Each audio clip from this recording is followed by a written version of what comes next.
Have you ever had that strange moment when you're sitting quietly, scrolling your phone, minding your own world, and suddenly, one name hits your mind? A name you haven't thought about in days, a person you haven't spoken to in weeks, a memory you thought you buried somewhere. Deep. You think of them once, then twice. Then their face becomes so clear in your mind, as if they're standing right beside you, and before you can even understand why, your phone vibrates. A message, a call, a notification with their name, and you whisper to yourself, wait, how did I think of them right before they contacted me? People say it's coincidence, some say it's intuition, some call it psychology, some call it soul connection, but the truth is far more human than you think, and yet more mysterious than science can explain. Let me take you inside that truth. The real story behind this Fedi. There's a hidden system inside your brain. It never sleeps, it never stops listening. It keeps scanning every emotion you ever felt, every voice you ever heard, every person who ever mattered. When someone becomes important in your life, your brain doesn't forget them. It stores their energy like a saved file, a pattern, a signature,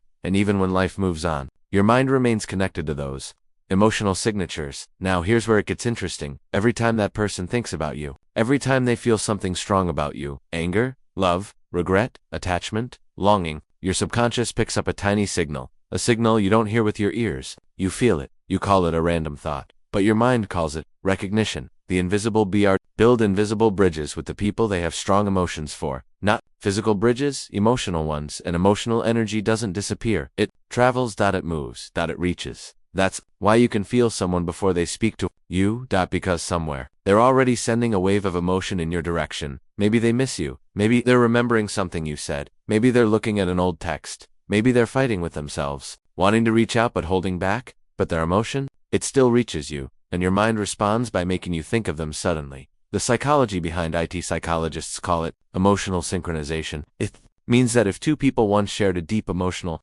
connection, their minds stay linked longer than the relationship itself. Your brain becomes familiar with their emotional pattern. So when they think about you with intensity, your mind senses that pattern again. It's like hearing a song you haven't heard in years, but still knowing the lyrics. Your mind recognizes them, even before you do. The moment before Sayonte CD. Here's the part most people ignore. Right before someone contacts you, they go through a strong emotion regarding you.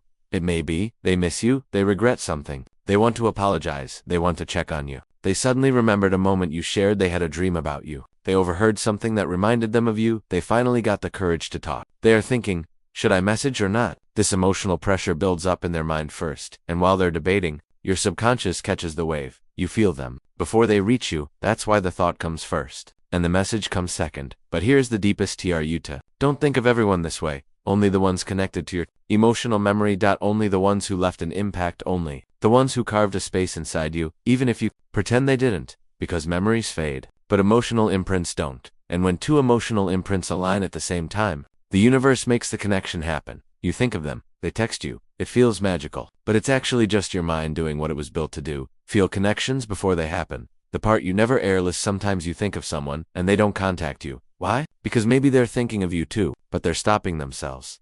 And because you feel them, you assume something is about to happen, but they silence the action, they fight the impulse, they stop the message, and you're left with the feeling, without the confirmation. Because yes, sometimes the mind speaks, but the heart refuses to act. So what should you do? The next time someone's name hits your mind with no reason, don't ignore it. It might be a sign, an emotional echo, a memory waking up, a connection reactivating, someone thinking intensely about you, or someone needing you silently. And if that person once meant something deep to you, maybe the universe wants to remind you of something. Some connections never disappear, they just fall silent until someone feels them again.